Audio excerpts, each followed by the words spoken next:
Now I'm sure you've come across loads of things about buy some new bass gear, buy this new thing, and then when you get this new thing, oh, you're going to need to get this new thing to go with it. Well, I just want you to stop that mentality, and I'm going to tell you why in this video. While new bass gear can be exciting, intriguing, and can be something which you feel like, oh, I must get this, ultimately it really gets in the way of your progress, and it is something to be said.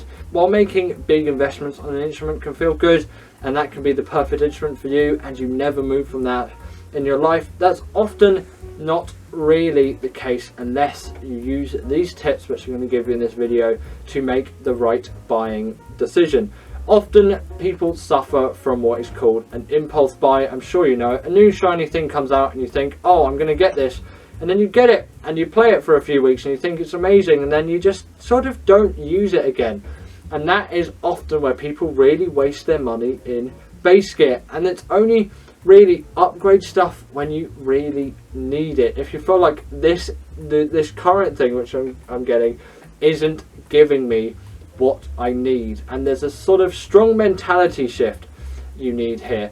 Rather than think, oh, I want this new shiny thing because it's better than what I've got, think, is the bass which I'm already playing actually doing what I want it to do, and am I able to still get better and progress more on this bass? And if the answer to that is yes, please really do think this through.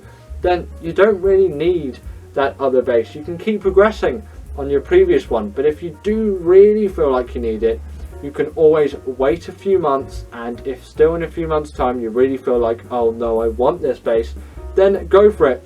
But look at loads of other options and consider loads of other things as well, as you may want this one particular thing, but there might actually be something else which is potentially better as well. So really do look at all your options and consider something which is best for you. Now, this personal bass I didn't actually buy myself. It was bought for one of my dad's brothers back in the 90s, and you know, he got it out one day, and then, you know, I just started playing it. I have since upgraded the electronics in this because they were actually perhaps a little bit faulty and the active circuitry didn't work, even though I don't really use the active stuff. I have all the knobs turned down. This just became my personal bass, and I got personal experience of playing it and built it, although I'm looking to get a fretless jazz in the future. But I'm leaving that to the future because I realise I don't need it right now, and I absolutely love this bass and what it gives me. And while it's not a particularly cheap bass, I've still played many cheaper basses in my time, like P basses and things, and they all, you know, I don't see fault in them. While they're not my favourite bass because I have this bass, I wouldn't consider, let's say, moving up from another bass if I didn't know of the Stingray and if I didn't have the playing experience. I'd be totally fine playing on those basses, let's say. I would want to go back to this, but I know what the experience of playing this is. And if you really are looking to buy a new bass, if online's the only option, then fine, you can buy it online. There's nothing wrong with buying a bass online, but if you can go and actually try it out in person, then really do, because that is the ultimate deciding factor. Try it out in person, then you can see if especially if you're buying it used on something like eBay, you can see if there's something wrong with it, there's something that isn't set up right, because that is an important factor. If a bass seems too good to be true in price, the setup may be awful and you're spending hundreds of quid in repairs and all of that, and then you might replace the strings and do all of that and loads of other things. There's loads of other hidden costs which you want to be aware of. But if you're buying it new, then you shouldn't really have those issues, but it's still good to go and try it out, especially though if it's used, because there maybe there's other issues through that as well. And then you want to try out the bass, have a look, but you also want to look out what you want to look out for. You want to look at how the action is set up on the bass. You want to look at the bridge, you want to look at the saddle, you want to look at the nut, you want to look at how the strings fit in the nut, you want to see how the tuners are working, you want to see how the circuitry is working, you want to see if all of that's going right, and you want to see if the truss rod's set up properly for what you want, and you want to see if all of it's set up properly or can be easily fixed to where you want it to be set up. If there are any major issues with things, it's simply not really worth it, and the opportunity to go and try it out yourself is a good one. But don't go out and buy things just because you see it and then think, oh my god, I absolutely need this, and just impulse buy it. With musical instruments, it's always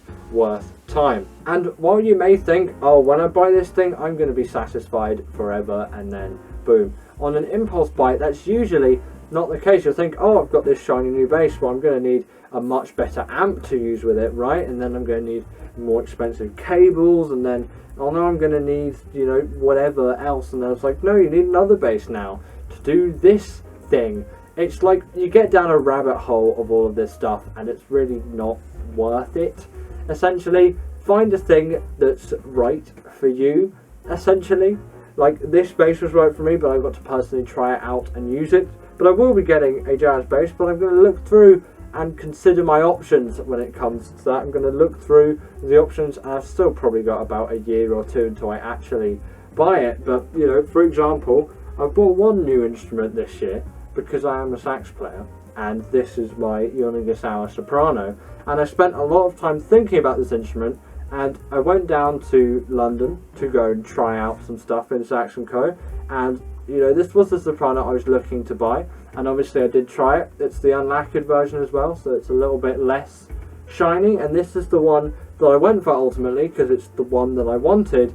But I did try out some other Yanagisawa sopranos, and since then I've been back to try out some more sopranos, even tried out some curved sopranos and some Yanagisawa tenors, because I am looking to buy a Yanagisawa tenor. But all of those processes which I've told you in this video, I've applied when I bought this thing, because I wanted a soprano, you know, probably a good few months, about 6 months before I actually ended up buying this thing. And I've had it, you know, sort of half a year now, I guess. I've had it since August, we're in January, so, you know, a good half a year now, and I'm very happy with the purchase, and I don't think I'll really ever be getting another soprano like this. I might get a backup one in the future, but not really like this again. I might get a cheaper Yanagisawa one, but that's besides the point. I'm very happy with the purchase. A few months before I went, I looked and I researched through, and then obviously I went and tried it out, and I tried out mouthpieces as well, because, you know, I went and tried out the mouthpieces, and I've got a Jody Jazz HR Star. Now, to a lot of bass people, that probably means absolutely nothing to you, but I went and tried all of this stuff out and put it together in a setup, and I got this lovely result out of it. And what I'm saying is, I spent all the time, I did my research on it, I waited for quite a few months because it was a massive investment, and, you know, it will continue to be, but it will pay itself off eventually. And, you know, I'm very happy with the outcome, and it's because of all this work beforehand, and I don't feel as if I need to upgrade anything else. Maybe apart from my ligature, I've got just sort of a basic Rovner, and I'm wanting a Silverstein, but I'm going to do that when I get a tenor, and it's not really a need, it's just I'll probably get that in the future. But I'm so happy with this setup, like I'm so happy with this bass, and I think it's because of these concepts which I've brought forward in this video. So that's it for today. These are two examples of just great renditions of using this technique. The saxophone more so than the bass, because I didn't actually buy the bass, so followed the method when it comes to this one. So I went and tried it, and obviously I did buy it new, but still all of those steps were in there, and I tried out other ones which I wasn't planning on buying, and they weren't for me as compared to this one, and obviously that's why I went for this one. But it's always good to try, and always good to have a look around. Have you ever just looked at the prices of bass strings and wondered, like, why do they need to be this expensive? And there's no way I can get a new set now. My bass strings are sounding awful and terrible. Well then, I've got the video for you, as this quick little tutorial will get your bass strings from playing like absolute garbage and sounding like they've just come out of the dumpster to being all basically nice and like new again. All you're going to need is some kind of stovetop, some washing up liquid, and access to water. Could it be any simpler? So let's just get into the steps.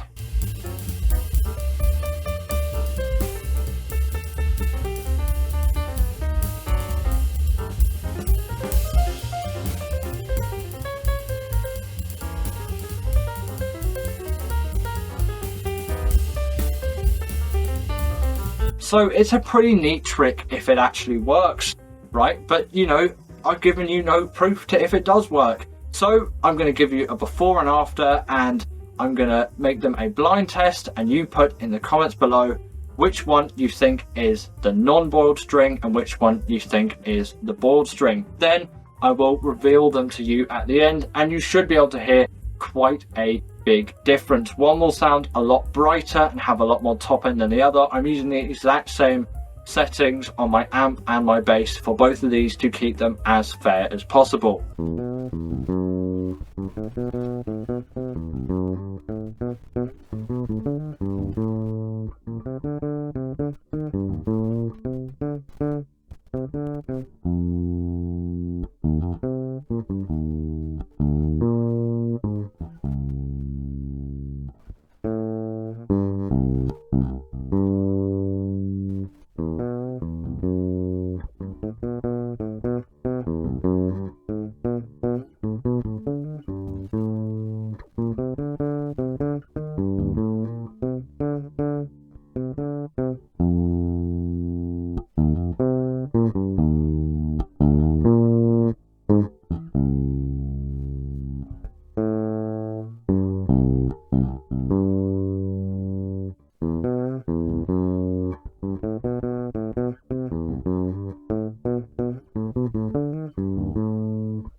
So I think you can really tell the difference now, can't you? And if you ever got some dying bass strings that just need livening up, this is always a great trick. But if you want those strings for all that funk and you want them sounding like that, then there's no point in boiling them. But if you're just awaiting your next string purchase and just wondering, how can I get more out of my strings now? Well, this has been the video for you, and I hope it has given you a useful bit of advice on how to make your strings sound way better for cheap. And you can do this multiple times as well. Then eventually when you can get new strings and you want to get new strings, then you can. But that's all I've got for you today. I hope that you have enjoyed, and I'll see you all in the next one.